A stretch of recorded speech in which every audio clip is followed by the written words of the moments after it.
তো মানে কি বৰ্তমান বাইদেউ আপোনালোকৰ পৰিস্থিতি কেনেকুৱা হৈছে আপোনালোক জনাই দিব পাৰিবনে? আমাৰ সেই মামা মানে পানীতে আপোনাৰ উটি গুচি গ'ল। আচ্ছা আচ্ছা। সেইদিনাখনি 3 দিনৰ মূৰত সেনেকৈ পাইছে আৰু পোৱাৰ পিছতে 3 দিনৰ মূৰত যেতিয়া পাইছে আপোনাৰ তাৰপৰা কালিহে 10 দিন দহা নিয়ম কৰা হ'ল। এতিয়া গোটেইখিনি মানুহ মানে ইয়াতে আছেহি মাহঁতৰ ঘৰতে। মানে কি আপোনালোকৰ তাতে অঁ মা এইটো মোৰ মা ঘৰ হয়। ইয়াতে 3টা পৰিয়াল আছে। আমাৰ মানে আপাৰ ঘৰ, মামাৰ ঘৰ, মানে আমাৰ মা ঘৰ, এনেকৈ গোটেইখিনি 3টা পৰিয়াল একেলগে আছে।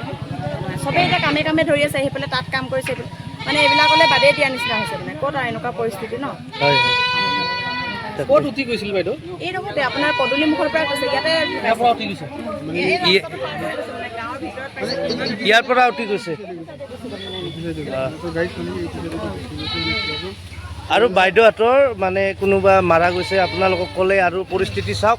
তথাপিও আমি তামোলপুৰৰ পৰা যে আহিছোঁ, বাইদেৱে আমাক চাহ খাবলৈ কৈছে। বাইদেউ বহুত বহুত ধন্যবাদ। এয়াই হ'ল মৰম। হ'ব বাইদেউ। নালাগে বাইদেউ, আজি নালাগে, কেতিয়াবা আহিলে খাম। ধন্যবাদ থাকিল বাইদেউ আপুনি কোৱাৰ কাৰণে।